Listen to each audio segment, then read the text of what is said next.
many people said that they were very happy that I'm here. I must say I am very happy to be here, because this is a place where both Robert Brout and myself had many contacts and many collaboration with people in the KUL. And not only we have this, but as a little story, the KUL was really the first university in Belgium that made something for us, that honored us, in fact. Well, this happened when we had the EPS, European Physical Society Prize. You know, at that time, Robert and me, we were aware that there was some kind of interesting conference that happened in Leuven. So we said, okay, we go. But actually, they secretly organized a conference in our honor. And I remember this up to the day always, because this was really a great kindness, and it was really very nice. And it ended up with a beautiful dinner, of course. And so I must say that the collaboration, the kindness, and the friendliness that we always experience in this university was in no small measure an encouragement for us to continue to work physics in Belgium. Now, I see now I go to my problem, which is to try to explain this. And well, as far as I can see from the vast audience I have here, I suppose you are not all specialists in elementary particle physics. And, you know, to convey to a general audience, which I assume, except for a few people, which I'm sure are not, but for a general audience, the achievement of contemporary physics, and in particular of elementary particle physics, that is the theory of the elementary constituent of matter, is extremely difficult for me to explain and for you to listen. And so the problem is that the concepts there are very different from what we are used in normal life. And although they can be expressed with great precision in mathematics, it's not easy to translate them in ordinary language. And also mathematics is necessary for having quantitative results, which physics is about. So I will not use mathematics at all in this exposure, but I will try to give a qualitative, but hopefully correct, account of the concept involved in the theory of the origin of mass, which, as was said, was honored by the 2013 Nobel Prize, and unfortunately, which was missed, sadly, by my friend Robert Brout, who went out in 2011. Okay, so let me now say what I'm going to do. Well, first, I want to say that there is today a scheme which is called the Standard Model of Elementary Particles, which was built in the end of the 60s, 1960s, and the 70s, and which contain all known constituents of matter today, including all the laws governing their behavior. And the standard model has been verified experimentally to an astonishing accuracy. The particle of the model gets their mass, and I will explain why this is a problem in the course of my talk, gets their mass from a mechanism in which new particles, which are called in physics scalar boson, and I will explain what that name means, condense into a field pervading the universe. And these particles and the concomitant condensation or mechanism, if you wish, was introduced in 1964 by Robert Brout and myself, and then independently also proposed by Higgs. I shall explain how this BEH mechanism, Higgs, works, how it was fully confirmed by the discovery of the scalar boson at CERN, and how it may be related to the primordial universe. This actually is the subject of the two last parts of my talk, but I will first make an introduction to the subatomic world, and I will then also discuss spontaneous symmetry breaking, which is a concept which played a very important role in the building of the BEH mechanism. So now I start. And I start in a very simple way. You see, this is an incorrect picture of an atom, right? But sufficient for what I'm going to do. This is, you see, the atom here is a helium atom. It has 2 protons of charge +1 in suitable unit, 2 neutrons, which are neutral, and 2 electrons gravitating. Now, not only these orbits is a little bit oversimplified to be on the safe side, but also the drawing is completely wrong, of course, because 10 minus 8 centimeter, 1 over H0 fraction of a centimeter is roughly the size of the full atom, which is really essentially empty because the nucleus is 100,000 times smaller, which of course I can't do in this drawing. So that doesn't matter, right? Because the point I want to make is the following, that the electron here is, to the best of our knowledge, elementary. It means we don't know, at the energy that we have presently reached, that there are sub-constituents of the electron. It's an elementary particle in that sense. So this is not the case for the proton and the neutron, which are composed out of quarks, 2 quarks, the up quarks and the down quarks. Each of them actually exists as triplicate in 3 species called color. And this is a nice name because you see that in each, the proton and the neutron, the 3 quarks, which build up the correct charges, I leave to you to compute from these things. It's a little bit easy, right? And they are different colors. So this, now, the proton neutron are obviously not elementary particles, but the quarks, up and down quarks, are.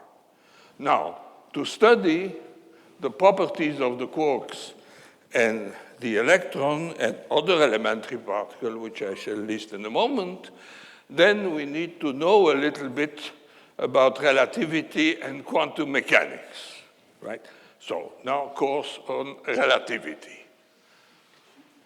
But before that, I recall to you that the electron, the up and the down quark, are elementary particles to the best of our knowledge.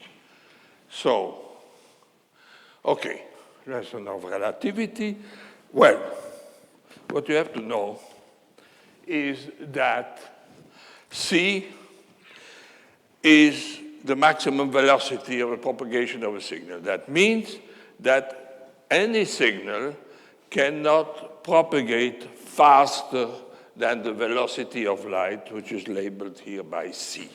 And that can be understood dynamically because the mass, you see, of a particle, you know what the mass is. Even if you don't, it doesn't matter because you know that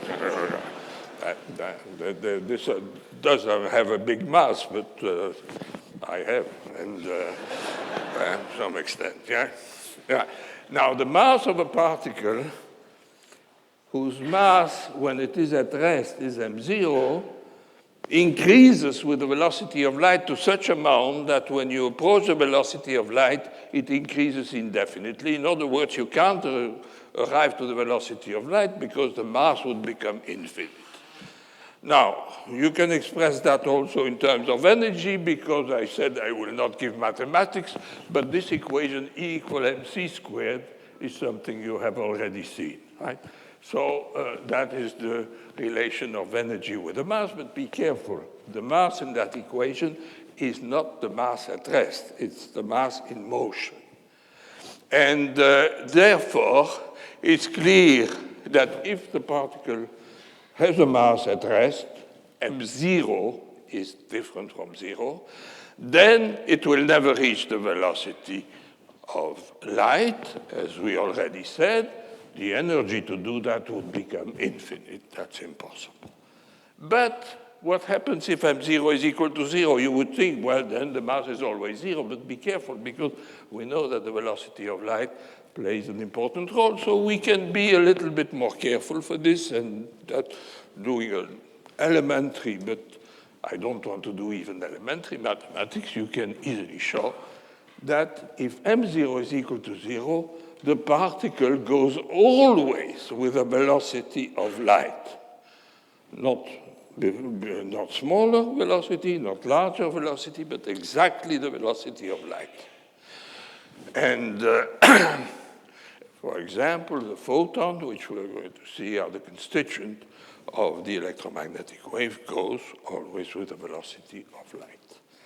Actually, I should maybe put my watch here, because if not, I don't want to take you up to midnight here. So, no, okay, so I know what time it is. Okay. So, now quantum mechanics. So, to summarize, relativity tells us that there are two types of particles which are essentially distinct, very distinct. m0 equal to 0, these we call massless particles, they always go with the velocity of light.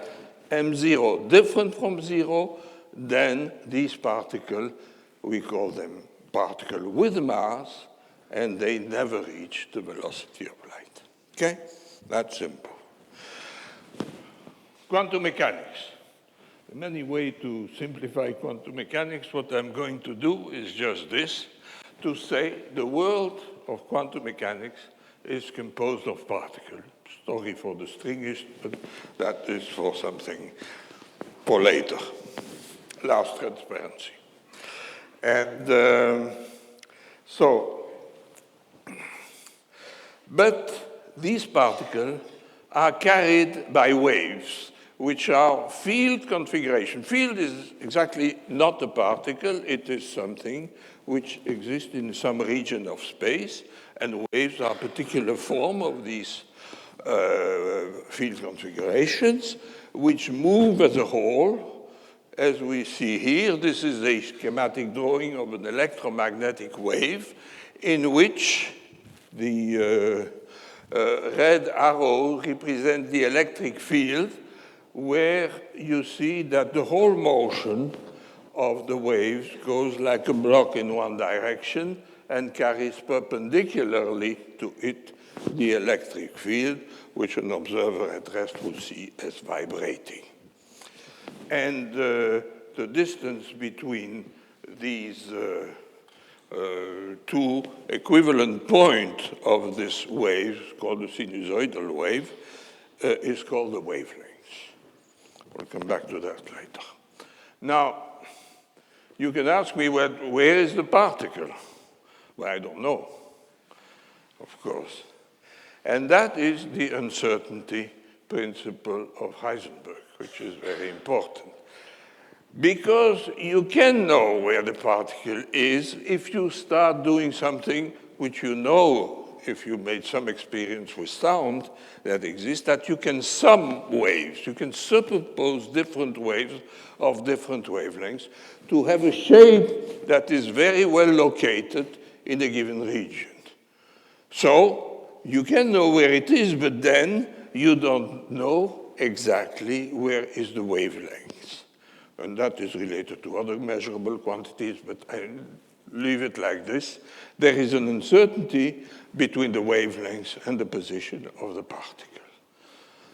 Now, one more notion is necessary here. There are two types of particles, fermions and boson. Well, the simplest way to say is the following. In the wave which I've drawn, where I don't know where the particle is, because of the uncertainty, there is only one fermion. But the number of boson can be very large. And that is the difference between them. The electron is a fermion, but the photon is a boson. Therefore, you can have many photons in the wave, and the wave itself can be viewed as an object that you can see macroscopically, for instance, at our level. And therefore, we can say that the photons are the quantum constituents of the wave, and of course, the photon travels with the velocity of light, as we knew. And so, fermions don't give rise to macroscopic waves. Bosons give rise to waves that can be as populated as we want. Now, these particles in quantum mechanics interact. And what I've drawn here is a Feynman diagram. You have to do a bit of exercise because this is very high here. But what this is, it's a Feynman diagram, which is something which has a very well-defined mathematical significance, but also very intuitive, so it's nice. You can see that these electrons come and then scatter and go away into different directions. How do they do that? Well, one electron emits a particle, which is then reabsorbed by the other. And I've called that particle Z, and it's a particle which has a mass mz. Now,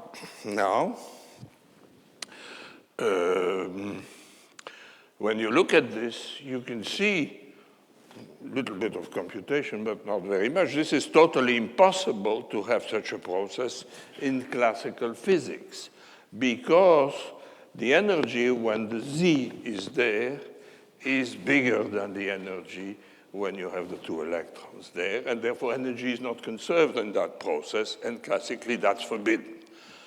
Quantum mechanically, this is possible if the time of the process, due to the uncertainty principle, the time or also the distance which is traveled by that particle is sufficiently small on the scale of the mass, or better, the inverse mass.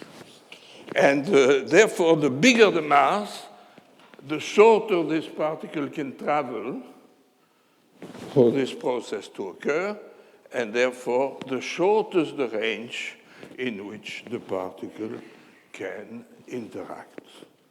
So now we have learned from relativity that there are two kinds of particles, massless and massive. So automatically here, when it's massless, this is the largest possible force distance the thing can travel, because the energy is extremely small. And therefore, there are two types of forces which are as different as the two types of masses. There are long-range forces and short-range forces. Long-range forces are forces which act on objects no matter how far they're separated from each other, not always with the same strength, but no matter what. But massive particles may give rise to short-range forces, that is, forces which act on very small distance, right? So there are two different types of forces as a consequence of the fact there are two types of particles. Now, let's apply this to have a rapid view on what is the standard model. You see, in the first line, you see, well, first, these are fermions. And as you can see from the first line, these are the ordinary constituents of matter. You see in the first line that you have the electrons, the up and down quark, who constructed, as we show in the first slide, the proton and the neutron, and there is also here something which one calls an electron neutrino, which is a particle which has no charge and a very small mass. And this system exists in triplicate. Here are the dates where they were first proposed. Discovered, that depends. Some of them discovered much later. This is the family, if you wish, of the muon with the charm and the strange quark, and the tau lepton, which is here, the third family, which is accompanied with the top quark and the bottom quark. But these are fermions. These are constituents of matter that we now have all identified and verified. Well, we, not me, of course. That's the good experimentalists have done that. Then they all found them. And, but what about the forces which I talk? As I said, the forces are driven by also particles which are exchanged between these source particles or between themselves. And first we have gravitation and electromagnetism, which clearly are long-range forces. This means that the range is infinite. And of course, that means that they are transmitted by massless particles, right? And the photon is there again. We have already talked about it for electromagnetism. For gravitation, which is also, of course, a long-range forces. That's obvious, right? There are planets and all of that, and turn around the Earth with gravity. And for electromagnetism, it's even more obvious because you see the stars. And so these are long-range forces that transmit by massless particles. The quotation mark here is because the graviton has a coupling which is too small to be detectable presently. And then we have short-range forces, the weak interaction, which act on this scale, which is smaller than the scale of the nucleus, by three particles which are massive and which we will encounter many times in this talk, the W meson and the W boson and the Z boson, and the strong interaction, which are also short range, but here it's a little bit different. They are also transmitted by particles. These are gluons, but these particles actually are massless, but the force is very different. That I'm not going to talk about that during this talk. It's related to the weak interaction, actually, a mechanism which we shall study, but in a very indirect way. And so that's it. And actually, there is another particle which is the subject of my talk, but that, of course, will come to it. And now, let's discuss spontaneous symmetry breaking, right? This is a very nice and simple picture that's taken home, by the way. And you see, you have the glasses which are put in the middle of the adjacent plates, and you immediately see that if you go one way or the other way around the table, you see exactly the same thing. That's called a symmetry. So this is a left-right symmetry, right? You can go that way or that way, and it's the same. Now the guest comes. And the guest they are, by the operation of thought, they are completely ambidextrous. And they have no special education telling them that they have to take the glass on their right or on their left. So the system of guest plus the table is still left-right symmetric. But now one of the guests is thirsty, and he is going to take the one glass, anyone, doesn't matter which one, but he's thirsty, so he has to take one, and by pure randomness, he's going to change either the right or the left. If he takes the right, no problem, except that the whole system can reach equilibrium, as we say in physics, if everybody follows suit. If not, there's no equilibrium in this problem. So, just by pure random choice, after someone has taken the glass, the symmetry is broken. This is spontaneous symmetry breaking because there's no reason why it should be one or the other. And so it's broken because it will be either right or left, but there will no more be left-right symmetry. Does that exist in nature? Actually, this is a rule in many phase transition, and these are people who did that. But the important point was that in 1960, Nambu showed that this exists in particle physics. And now let me explain that. It's going to be a little bit difficult. So, well, for the moment, not. This is a picture of ferromagnetism, or a ferromagnet at low temperature. A ferromagnet is an object in which on the atomic side there are little magnets, call them spins, which have a tendency to orient themselves parallel to each other. Of course, no specified direction in space, but they have a tendency to be parallel to each other. At high temperature, that doesn't matter because the temperature destroys all these correlations and everything. But once the temperature becomes low, energy becomes dominant reason for what's happening. And then if some of these guys, these spins, orient themselves, well, it's like the glass. Everybody has to follow suit. If not, the system is not in equilibrium, right? Because it's local, but it's going to propagate.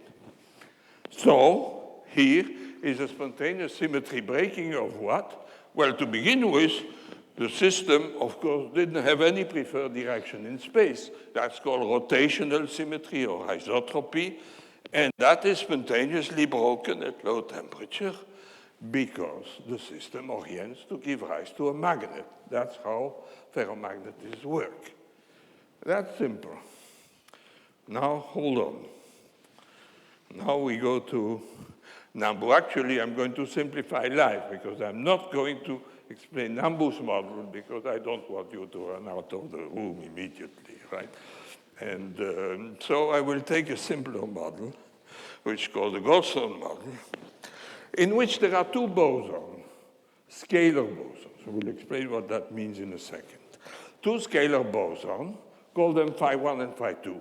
And suppose that these bosons interact the same way with all the rest of the particle in the model. Then classically you would say, well, then I could change phi 1, phi 2. That's right. But quantum mechanically you can do more because I take the waves for which the phi 1 are constituent bosons and the phi 2. The phi 1 is light blue, the phi 2 is heavy blue. And now, you see, I can rotate simply by superposing these two waves. I can have quantity which can orient themselves anywhere in phi 1, phi 2. These arrows simply indicate where they are in the phi 1, phi 2 plane, if you wish. If it's phi 1, it's like this. Phi 2 is like this, but I see that because I can superpose a wave that I can have actually constituents which are a mixture of phi 1 and phi 2, which are in any direction. And the length of these arrows measure the intensity in space. This is little x here, is in space of the field phi1 or phi2 or the mixture of both. So this system has now a symmetry in the phi1, phi2 directions, phi1, phi2 plane, and this is a symmetry which is, of course, not in space. In space, these things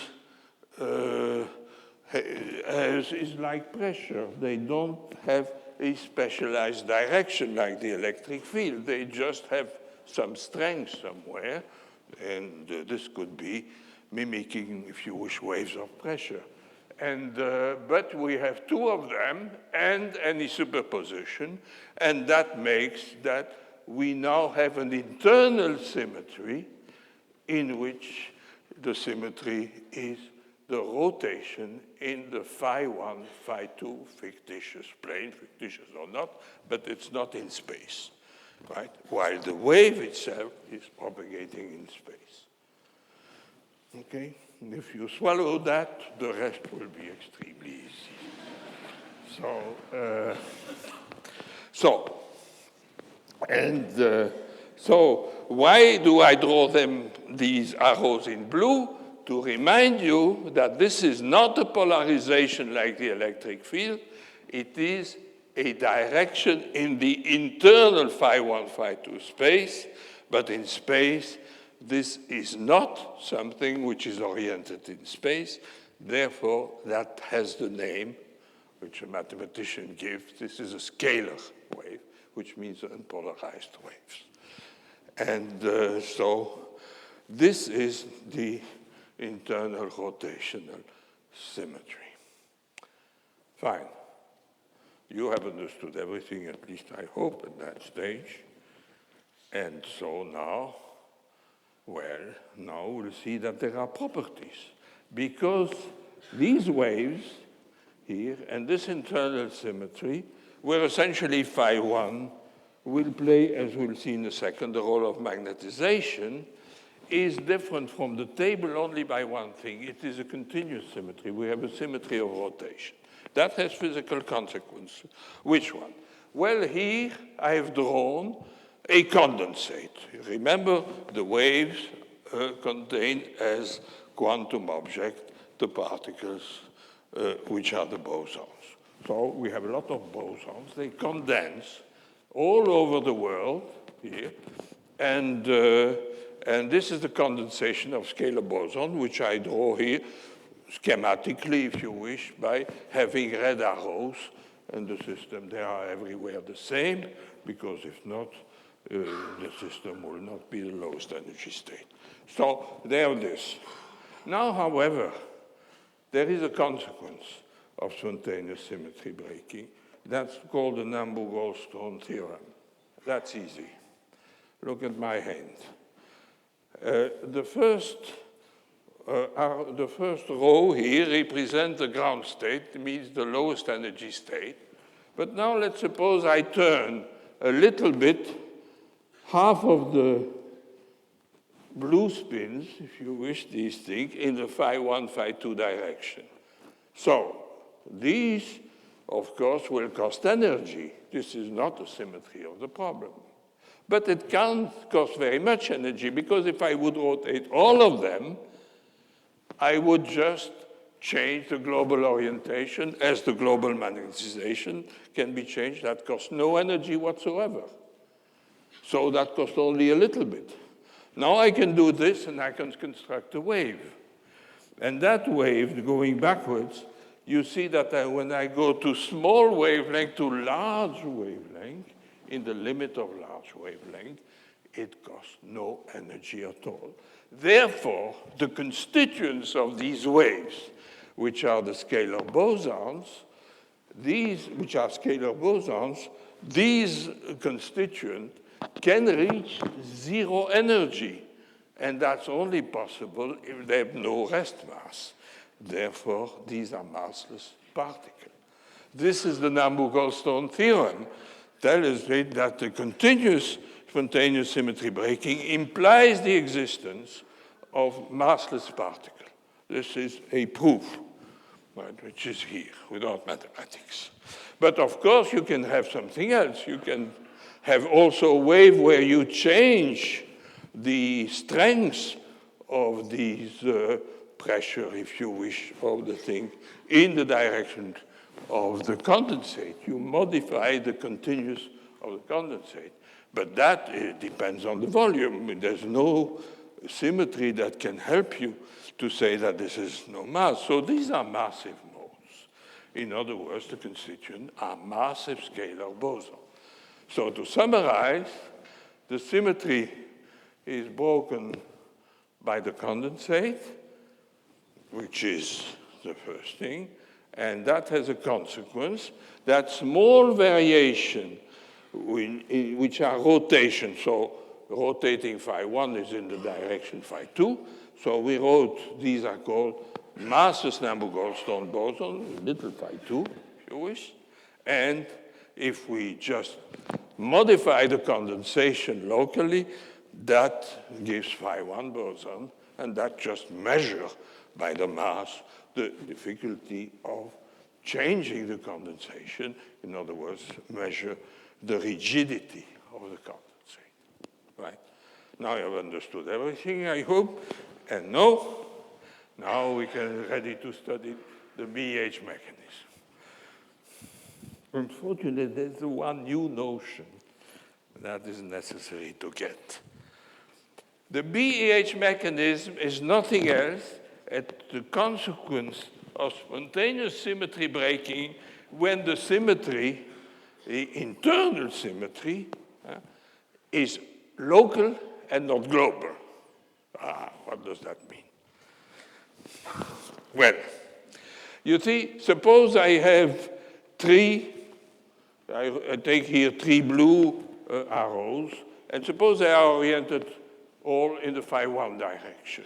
If I turn all the three ones like this, by a given angle, in the phi 1, phi 2 direction, I cannot change the energy. That's the symmetry of the problem. Right? But if I change the two of them by different angles, of course, that's no more a symmetry of the problem, so that will cost energy, except if you invent a field that compensates the energy it would exist if the field would not exist by the field that you introduce. This field is called the gauge field. And what it does is that now I can rotate with the gauge field, explain in a second.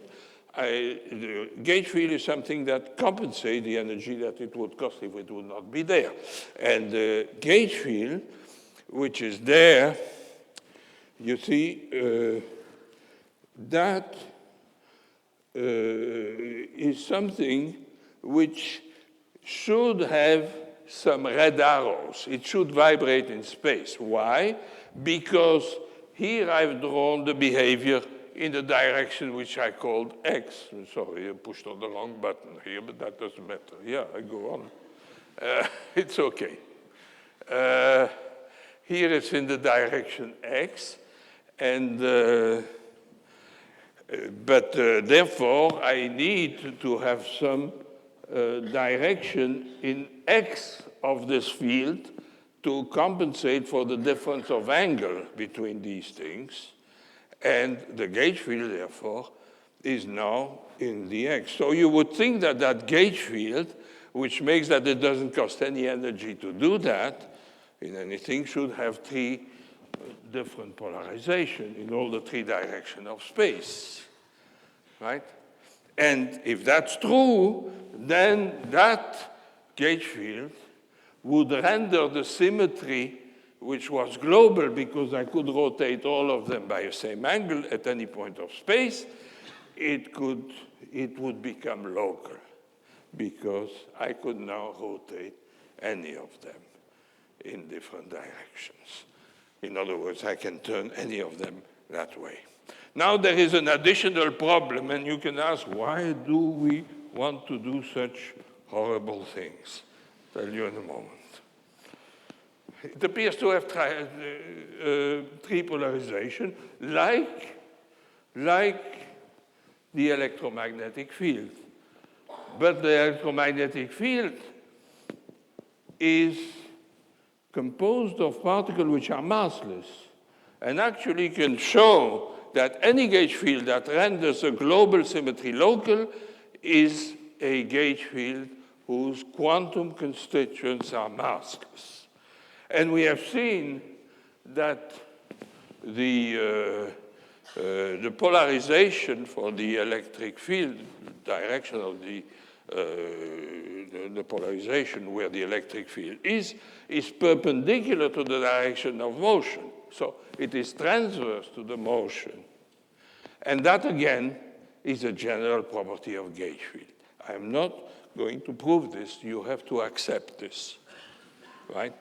If you want me to prove, I can prove it even without mathematics, but it will take an hour more. I don't want to get everybody, including myself, completely worn out. So, what happens is, like in electromagnetism, the field A mu, vibrating in space, is essentially like electromagnetism, and actually this local symmetry of the Goldstone model is electromagnetism. In other words, from this, you can derive all the equation of electromagnetism once you require that the Goldstone symmetry in the internal plane phi1, phi2, that this is a local symmetry. Of course, it's not broken. It's the local symmetry. So this is electromagnetism. The field should have three polarization, but like electromagnetism, it should be massless. And if it's massless, there's another theorem, which we have seen in electromagnetism, that there's only two polarization. That doesn't matter. You can always make combinations so that you can compensate in any direction of space. But there are only two. And therefore, this also generalizes to other gauge fields. And gauge fields which renders a global symmetry local has always only transverse polarization. It means it has two polarization and not three. Right? And it's a necessary and sufficient condition for mathematicians. That means that if there is a three polarization, it's no more possible to make a particle which is massless. So, now, this is how we go to a local symmetry, and there comes our fundamental assumption. We made the fundamental assumption that all fundamental interactions are mediated by gauge field. For the moment, this looks like something which is for physicists obvious because we know that it's true. But at that moment, that was far from being obvious. So we start with saying, well, all the interactions are mediated by gauge field. That was our first assumption. And therefore, everything is massless for these things, right? And has only 2 degrees of polarization. So how do we get mass if we want to have short-range interaction? Because that's what we were after. Well, let's take the Goldstone model, in which I make a condensation in the same direction, and the consequence is, as before at first sight, we have the massive scalar boson, which I depicted here on the left, and we have the Nambu Goldstone massless boson, which I explained in detail on the right.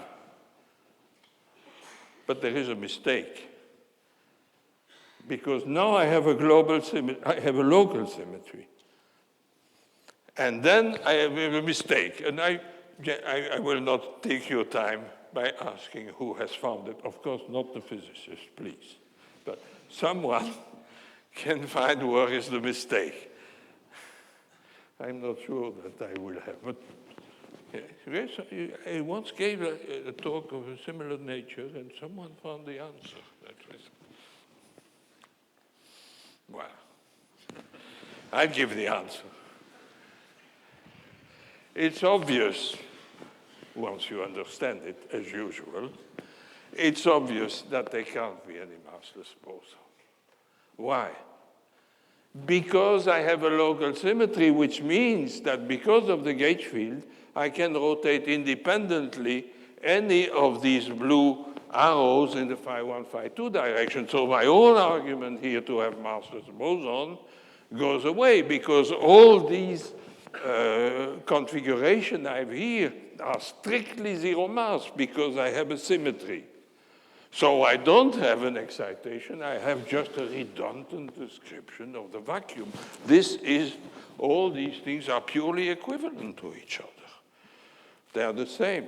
And so it doesn't cost any energy to take one or the other. And therefore there can't be any massless boson. Right? So as a consequence of getting to a local symmetry, the Namu-Goldstone boson disappears.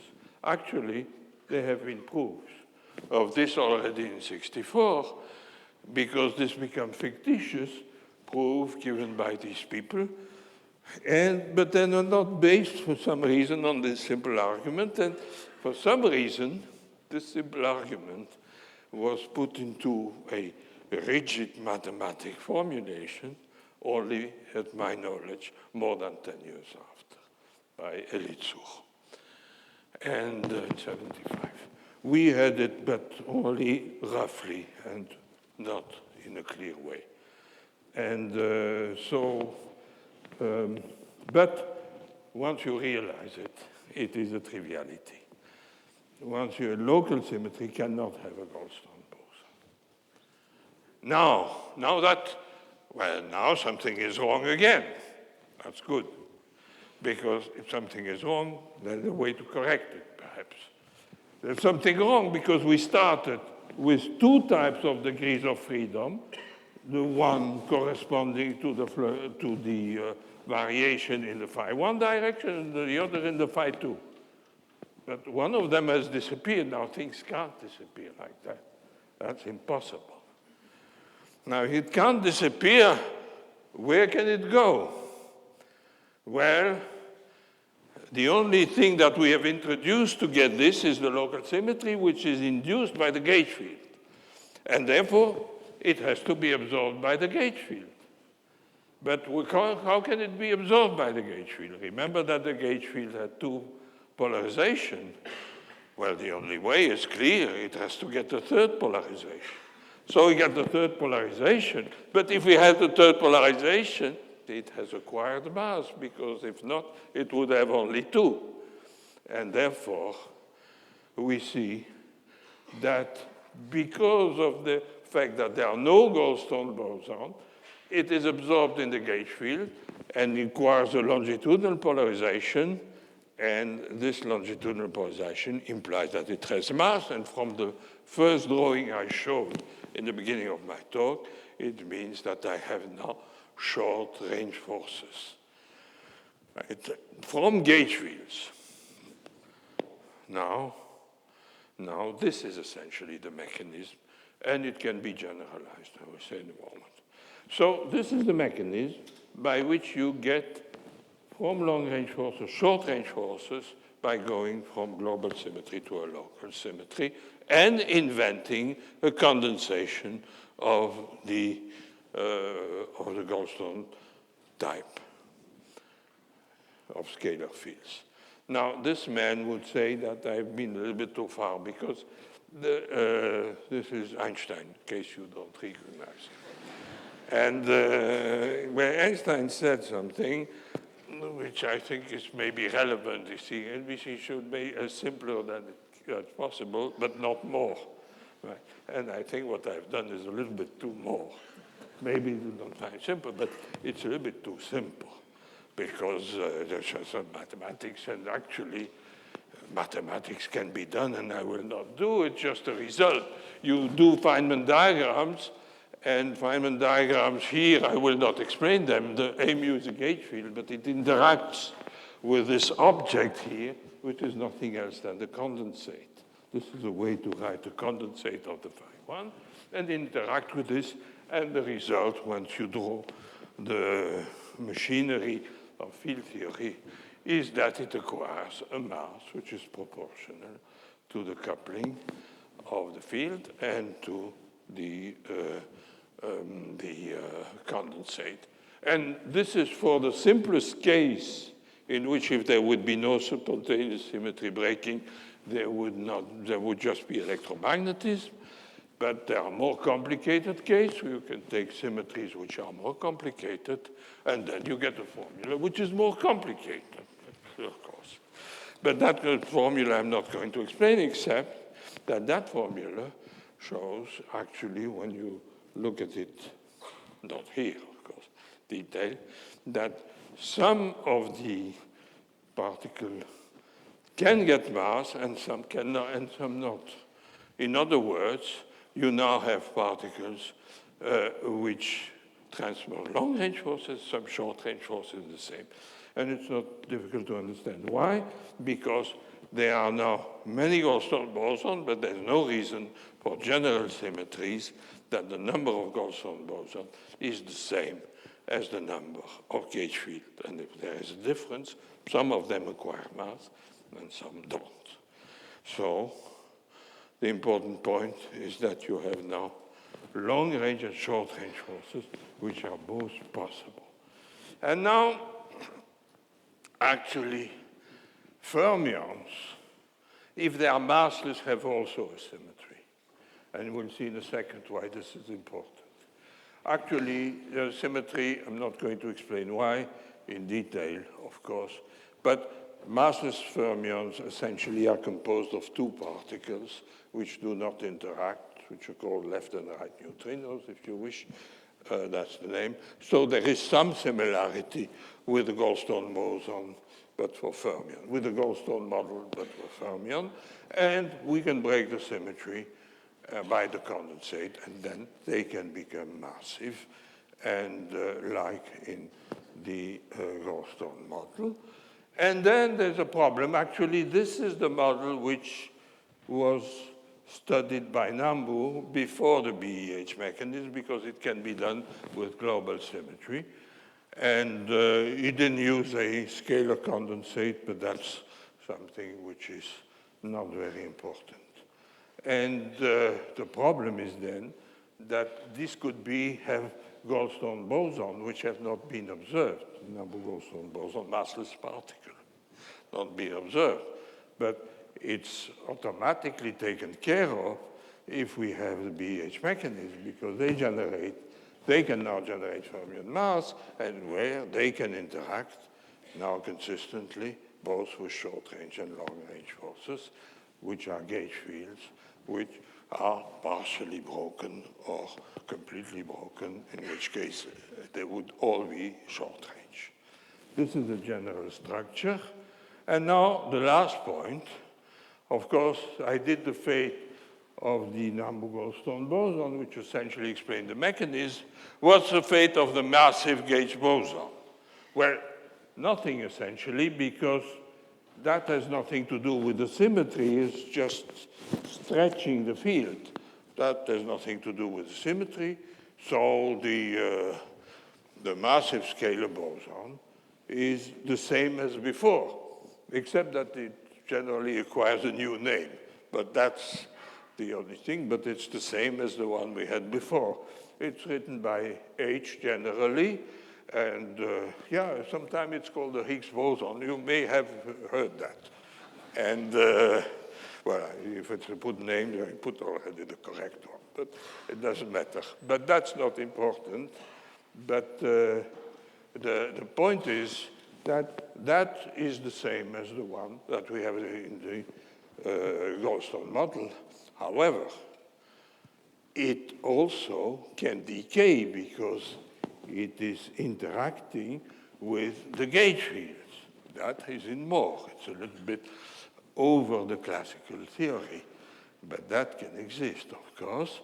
And while it's not affected by the gauging, it can decay. And it decays actually very fast in practice. We'll see that in a second. So, the greatest application of this is the electroweak theory. That is a theory which is based on the mechanism. It uses 4 gauge fields and 4 scalar fields. And they are coupled according to some symmetry which I not discussed. And it has massless fermions, which are all the fermions, actually, which can be, and at the end are, all the one we had in the standard model. So we now have, before the mechanism is applied, we have the full standard model, but everything is massless because we have not yet get the mass to the gauge fields, which were supposed to be all over the place, the agent of the interactions, and all the fermions had no mass. And why have them no mass? Well, the way they are coupled to the gauge field, and I'm not going in detail that, implies actually that they have to be 0 mass, because if not, the symmetry is not respected. In other words, it's broken. So now you can break the symmetry, and what happens in when you do that from the mathematics, I'm not going to describe it in general, but it's easy to understand that 3 scalar fields become Nambu-Goldstone boson, but fictitious one, because it's a local symmetry. We have all gauge fields all over the place.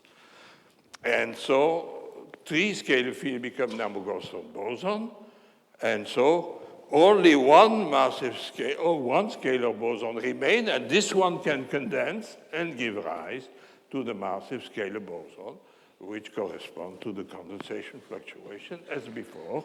That is the BH boson, Higgs boson, H boson, whatever. But it's the Goldstone, the massive boson that we had in the Goldstone theory. So 3 of them, the scalar become fictitious, Nambu-Goldstone. One massless becomes one of the boson, the remaining one becomes massive, and there is a condensate. Now, therefore, the 3 scalar bosons, which are fictitious Nambu-Goldstone boson, give rise to 3 gauge bosons, which are massive, and one of them remains massless, because you can only absorb 3 Goldstone bosons, and this one can be identified to the photon. The other are our companions that I showed in the first transparency, the W plus, W minus, and Z. And the elementary fermions, they get mass. I won't go in detail there. And always by the condensate. And the most remarkable thing was the discovery in 1983 by CERN, actually, of the massive gauge bosons. And that is a verification of the mechanism. Why? Well, here is the question that you could have posed from the beginning. Why do I do such complicated thing? To say that fundamentally I have gauge bosons, it's kind of intuition, but it looks crazy, because gauge bosons are massless. They don't have the right polarization, so you invent gauge boson. You invent after that the scalar boson, which condense and therefore give mass to this gauge boson. And they can, by the way, also give mass to the fermions. So you start with a world without mass, a very complicated one, because it's all local symmetry and things like this, and this is why you can get that. Well, the reason why this is important, and that was actually our motivation in the beginning, at that time, there was only one theory that was consistent quantum mechanically, and is electromagnetism. The name is quantum electrodynamics. And that is very important, because I said it's long-range forces, but when something is true quantum mechanically, it gets true even at very short distances also. And that's why all the atoms work, because these are in the quantum regime. That's why the first drawing I showed of the atom is a little bit fishy, because they should have done it quantum mechanically, but I don't want to kill you. And so the mechanism is verified because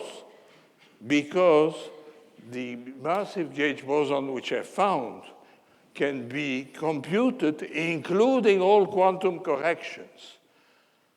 And that is extremely important, and there are no other theory that I know that would be able to do that. If you would start with bosons which resembles this, would start with 3 degree of polarization, you can make such a theory, but if you start with that, the theory is not valid quantum mechanics, and you can junk it.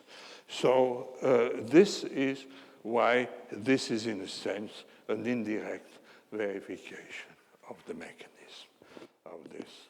Now, I want to say that the importance of the validity of quantum mechanics for electromagnetism is that it explains all chemistry by physics, at least conceptually, because chemistry is all quantum mechanics at the level of the atom. And here we are not in quantum mechanics, but we are in particular the nucleus. It's even worse. And so everything here works. Now, we were to begin with, we wanted to follow, and that was the reason why we wanted to have gauge fields.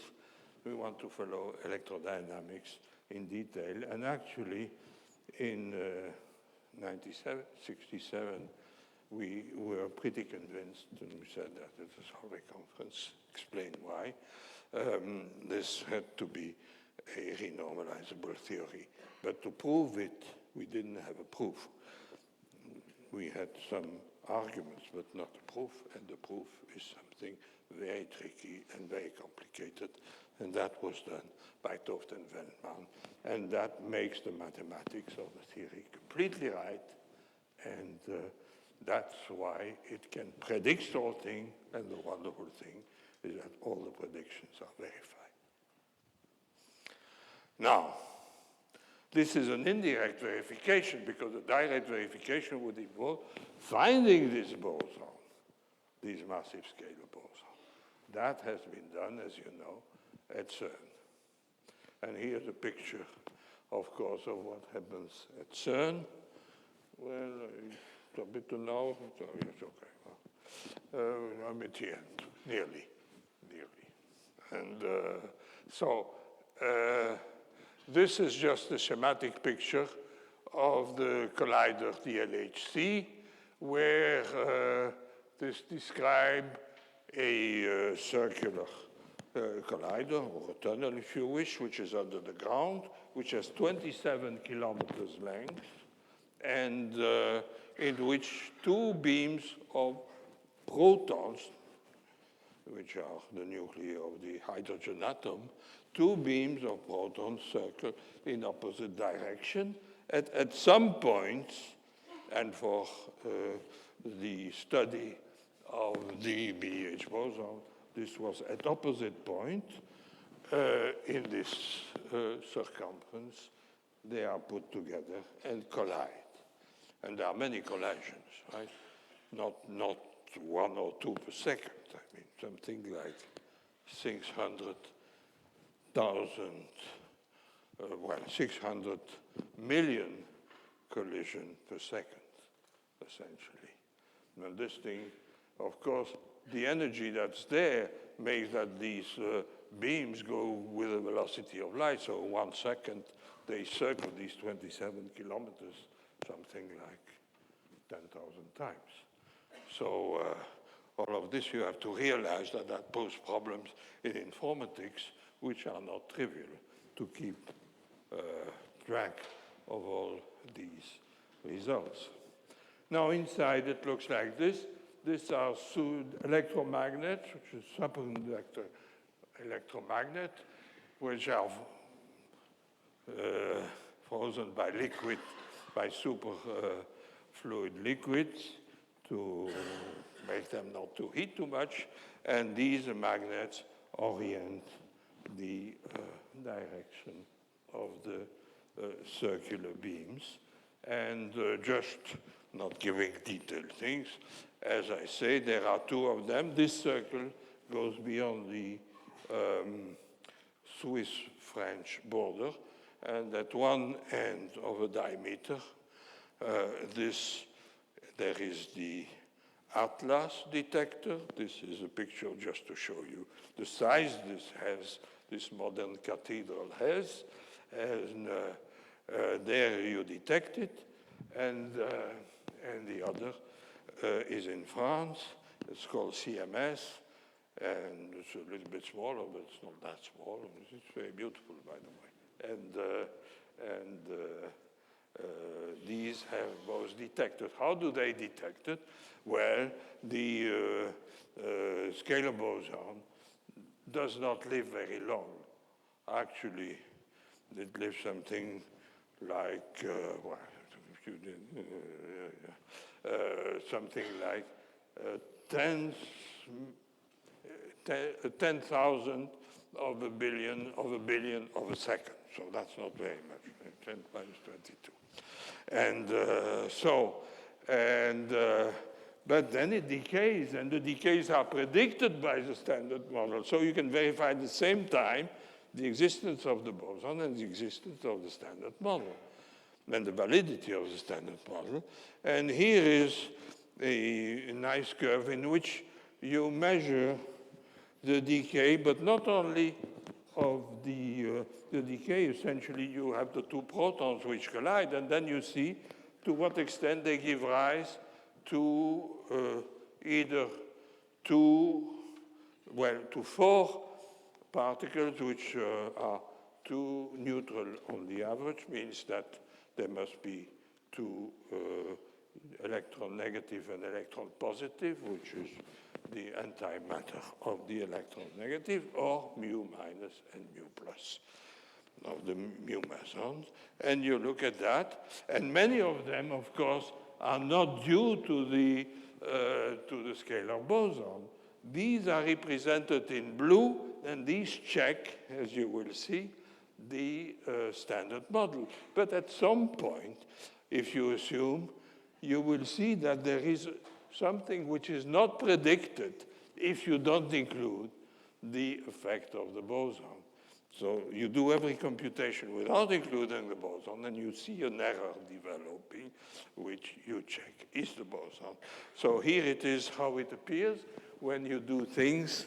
And if you look at the upper right corner, you will see as a function of time, this has been done in 2011 up to the end of 2012, and you will see developing the error, which is the boson over the background, as it said, which is the result of having the same process occurring, but without contribution of the boson. So you look at it and you see it.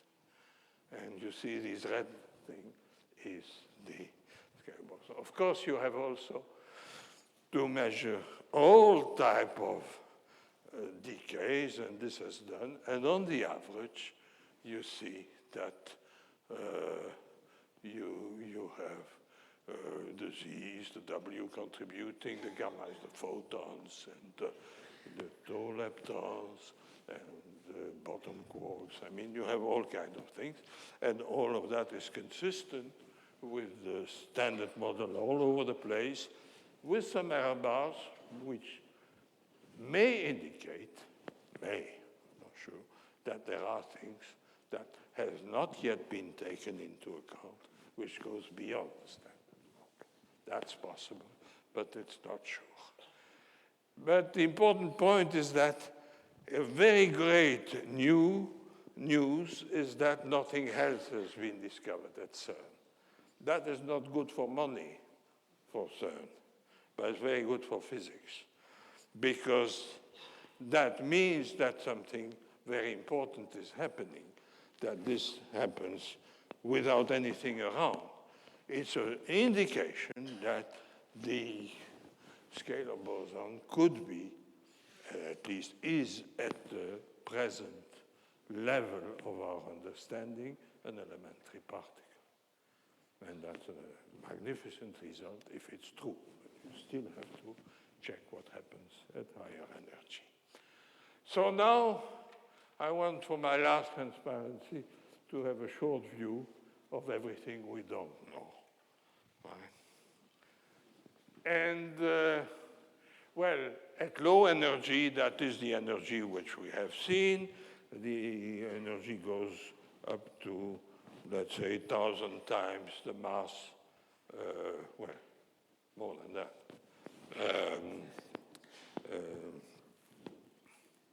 1,000 or 10,000 times, up to 10,000 for the moment, for the mass of the proton, and by accelerating it close to the velocity of light. And as I said, it looks as if it's elementary. If it's not elementary, it could still work that you have the mechanism, but it's very complicated. Condensate would be some very big mishmash of all kinds of things, which is possible. And that is called dynamical models. They, for the moment, are not favored.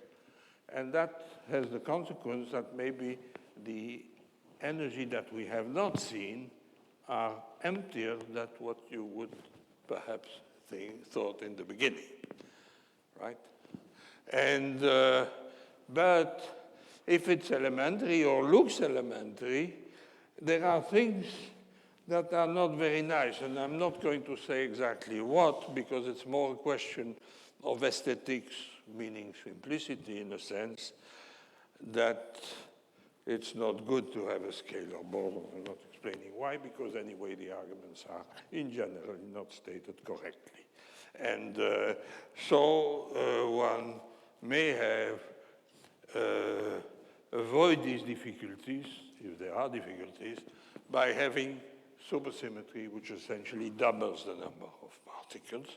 For the moment, there are no indication, but it could still be. But all that is only about the matter we see when I say all the matter we know, because we know from gravity that there is much more matter than that. Actually, there's 6 times more matter than the matter we see, and that's called dark matter because you don't see it. And, but we know it's there because it affects the motion of the galaxies, of the stars, of the planets, of the stars, not the planets, the galaxies and the stars, let's say. And so there is dark matter or something like that, and we don't know, but it's the matter we see is a small part of it. But these things give an indication of what should happen at high temperature. At high temperature, you see, the mass of the scalar boson is 125 GeV, which means 125 roughly the mass of the proton. That's about 1 GeV. And then you can compute. You can compute that if you go to, let's say, 1 million or 10 millions of a billion of degrees, then you should have something like what you have a phase transition. You have a condensate. Now, if you boil a condensate, it evaporates, right? And that is what should happen at such temperature. And therefore, in the early universe, where the temperature was very high, you expect that there would be a phase in which all particles would really have no mass. Most of them, at least. The scalar boson is a different issue, we don't know. And that forces would be long range, essentially. And so it would be a very different universe from the one we have. And our knowledge of cosmology can already tell us how long this happens after the origin of the universe, with some uncertainty, but you would expect that this happened something like 100 of the billionth of a second, which is a short time, but nevertheless it's a short time by our standards, by the universe. It's a very long time, because you would expect that something dramatic would happen, namely the birth of the universe. You would expect happens when gravity has to take into account its quantum nature.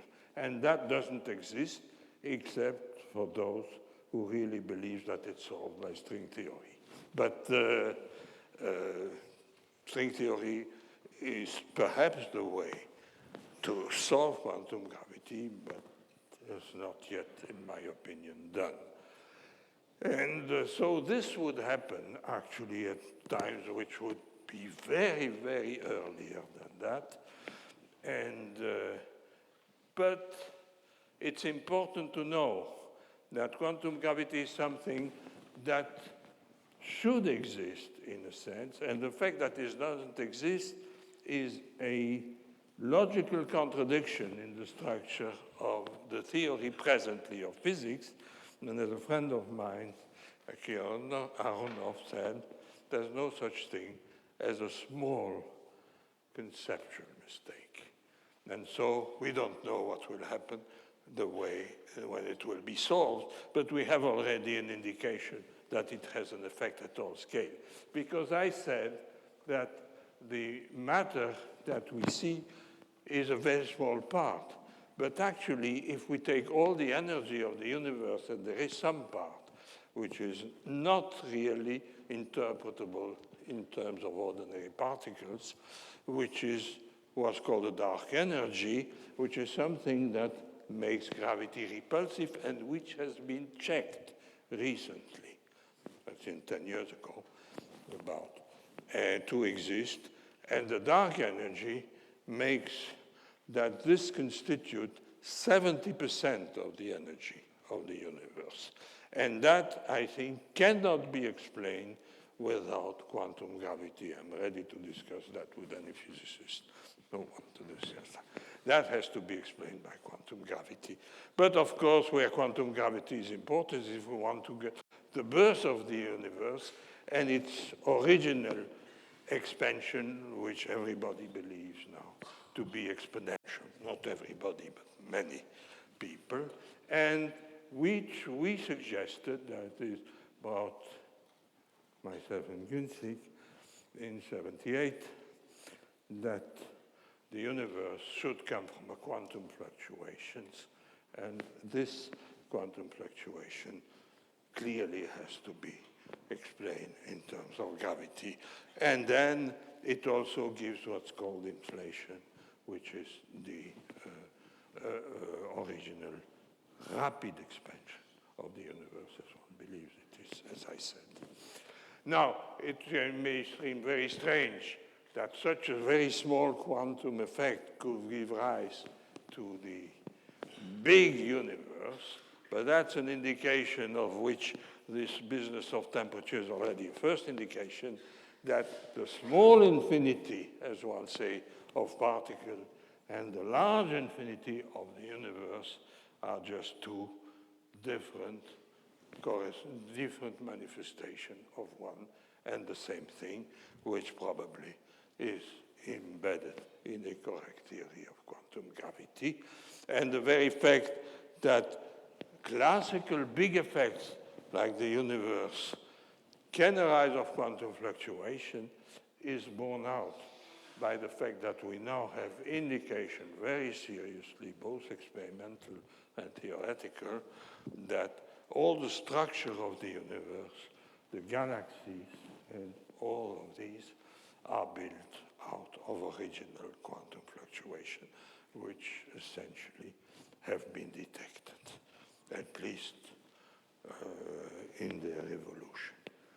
So this is just to say that what we don't know is extremely important, probably more important than what we know, and it is related to the very problem of the origin of the universe.